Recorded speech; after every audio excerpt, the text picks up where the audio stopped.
یہ کہانی ہے کرینہ کی، ایک ایسی لڑکی جسے اس کے اپنے والد نے ایک ٹوکری میں چھپا کر محل بھیج دیا۔ قسمت نے اسے آزمائشوں کی راہ پر ڈال دیا۔ یہ کہانی ہے صبر، محبت اور آزادی کی۔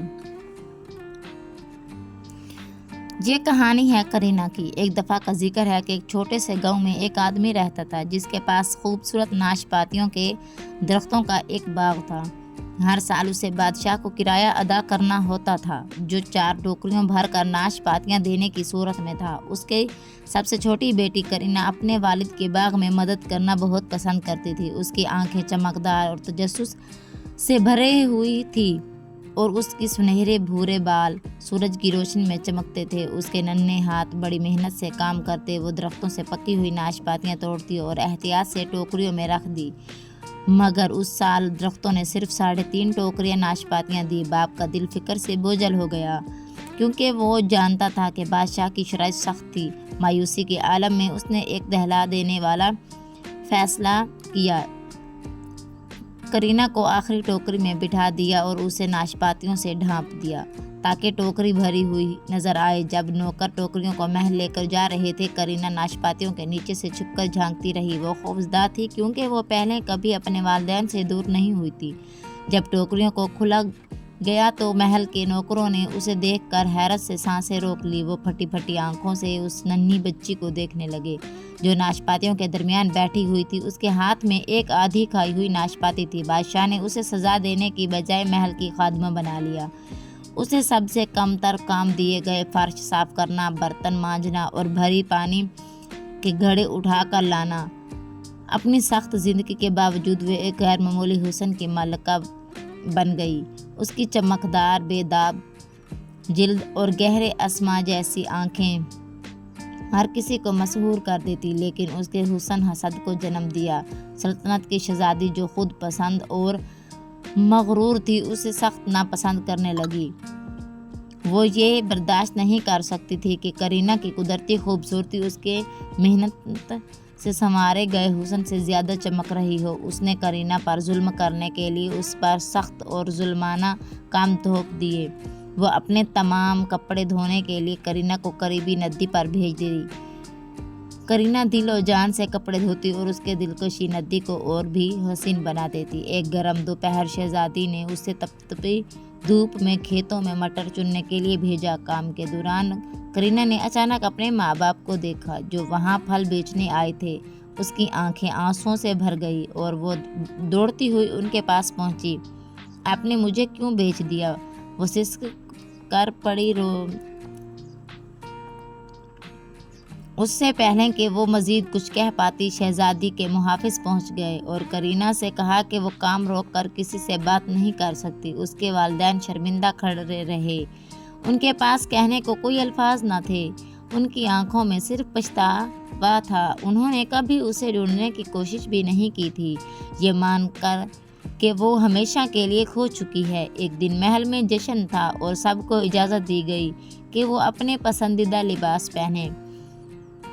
وہ خوبصورت آئینے دار نیلا لباس پہنا جو اس نے اپنے ہاتھوں سے بنایا تھا۔ اس کی آنکھوں میں لباس کا عکس دکھائی دے رہا تھا اور وہ بہت حسین لگ رہی تھی۔ جب شہزادی نے اسے دیکھا تو وہ دنگ رہ گئی۔ شہزادی کے ظلم اسے ابھی ختم نہیں ہوئے تھے۔ ایک شام اس نے کرینہ کو جنگل کی گہرائیوں میں نایاب جڑی بوٹیاں چننے کے لیے بھیج دیا تاکہ وہ اپنی خوبصورتی کے لیے معجون بنا سکے۔ جب تک جڑی بوٹیاں نہ لے آؤ واپس مت آنا، شہزادی نے سختی سے حکم دیا۔ کرینہ جڑی بوٹیاں تلاش کرنے کے لیے محل سے نکل پڑی۔ وہ کافی دور نکل گئی، مختلف پتوں اور جوڑوں کو چنتی رہی، لیکن جیسے ہی سورج غروب ہوا اسے احساس ہوا کہ وہ راستہ بھٹک چکی ہے۔ جیسے جیسے رات گہری ہوتی گئی اس کے دل میں خوف گھر کرنے لگا۔ وہ ایک چٹان پر بیٹھ گئی اور رونے لگی جب اچانک اسے جھاڑیوں میں کوئی سرسراہٹ سنائی دی۔ درختوں کے درمیان سے ایک حسین ہرن نمودار ہوا جس کی ٹانگ زخمی تھی۔ اس کی بڑی اداس آنکھیں کرینہ کی نظر اسے ملی۔ اپنی پریشانی کو بھلاتے ہوئے کرینہ گھٹنوں کے بل بیٹھی اور اپنے لباس کا ٹکڑا پھاڑ کر ہرن کے زخم پر باندھ دیا۔ ہرن نے شکر گزاری کے انداز میں اس کے ہاتھ کو نرمی سے چھوا اور پھر سر ہلا کر اسے اپنے پیچھے آنے کا اشارہ کیا۔ ہرن نے اسے ایک چھپی ہوئی وادی میں پہنچایا جہاں ایک چھوٹا سا کاٹیج کھڑا تھا۔ اس کے چاروں طرف جنگلی پھول تھے اور درخت رس بھرے پھلوں سے لدے ہوئے تھے۔ کھڑکیوں پر بیریں لپٹی ہوئی تھی اور راستے کے کنارے جڑی بوٹیاں قدرتی طور پر اگی ہوئی تھی۔ یہ امن و سکون کی جگہ تھی جہاں ظلم و ستم کا سایہ تک نہ تھا۔ اگلی صبح جب کرینہ کاٹے سے باہر نکلی تو اس نے اپنی دہلیز پر ایک زخمی بکری دیکھی۔ اس نے بکری کی مرہم پٹی کی، اسے نرمی اور محبت سے کی جیسے ہرن کی تھی۔ اسے دن کے بعد ہرن اور بکری ہمیشہ اس کے ساتھ رہے اور اس کا خاندان بن گئے۔ کرینہ نے اپنی جھونپڑی کے سامنے ایک باغیچہ بنایا جہاں ہری بھری سبزیاں اور میٹھے پھل اگتے تھے۔ وہ چھوٹی چھوٹی خوشیوں میں مسکراتی تھی، مٹی کو ہاتھ میں محسوس کرنا، جڑی بوٹیوں کی خوشبو سونگھنا اور اپنے جانوروں کے ساتھ وقت گزارنا۔ کرینہ کے خوبصورت باغ میں اس کے ہاتھوں سے اگائی گئی بند گوبھی کے سرسبز اور شاداب پتے تازہ شبنم سے چمک رہے تھے۔ وہ ہر صبح نرم مٹی پر ننگے پاؤں چلتی، دھیرے سے سبزیاں توڑتی، اس کی انگلیاں نرمی سے پتوں کو چھوڑ دی، گویا زمین کے ساتھ محبت کا رشتہ قائم ہو چکا تھا۔ وہ اپنی سبزیوں سے مزیدار سوپ بناتی جس میں خالص ذائقے بستے تھے۔ ایک چاندنی رات ایک دھکا ماندہ مسافر اس کی جھونپڑی تک آن پہنچا۔ وہ ایک شہزادہ تھا جو جنگل میں راستہ بھٹک چکا تھا اور بھوک سے نڈھال تھا۔ اس نے جھونپڑی کی کھڑکی سے روشنی جھلملاتے اور چمنی سے دھواں اڑتے دیکھا۔ جیسے ہی وہ قریب پہنچا ہرن اس کے سامنے آ کھڑا ہوا جیسے اس کی نیت جانچ رہا ہو۔ پھر ہرن اسے دروازے تک لے آیا۔ بکری نے اسے ایک پیالہ گرم خوشبودار گوبھی اور گاجر کا سوپ کا پیش کیا۔ شہزادے نے پہلا گھونٹ لیا اور حیرت سے سوچا کہ اس نے آج تک ایسا لذیذ سوپ نہیں چکھا۔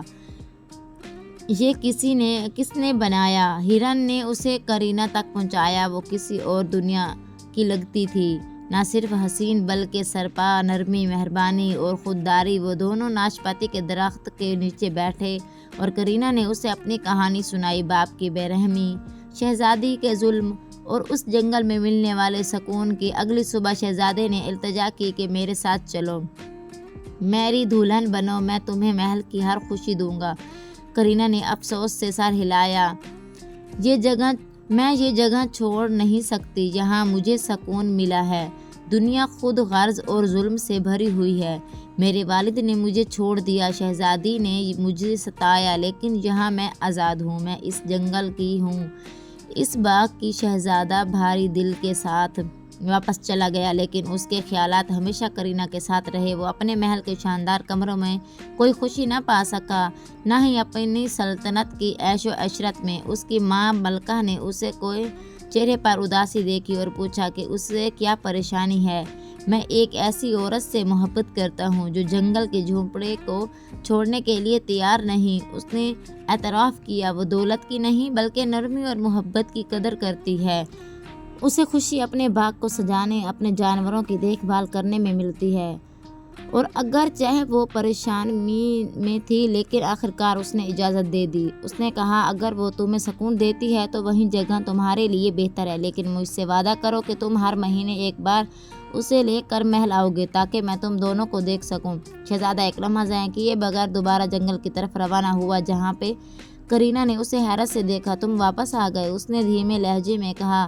تمہارے لیے، شہزادے نے جواب دیا۔ اگر تم میری دنیا میں نہیں آ سکتی تو میں تمہاری دنیا میں رہوں گا۔ اور یوں شہزادے نے اپنی دولت اور تخت کو چھوڑ دیا، ایک سادہ مگر محبت بھری زندگی کا انتخاب کیا۔ اس نے زمین کھودنا سیکھی، بیج بونا، لکڑیاں کاٹنا۔ ابتدا میں وہ مشکلات کا شکار ہوا لیکن کرینہ نے صبر اور مسکراہٹ کے ساتھ اسے سب کچھ سکھایا۔ انہوں نے اپنے چھوٹے سے آرام دہ جھونپڑے میں زندگی گزاری جہاں ان کے پیارے جانور اور باغ ہمیشہ سرسبز رہتے۔ ہر مہینے وہ ملکہ سے ملنے جاتے جو انہیں محبت اور شفقت سے خوش آمدید کہتی۔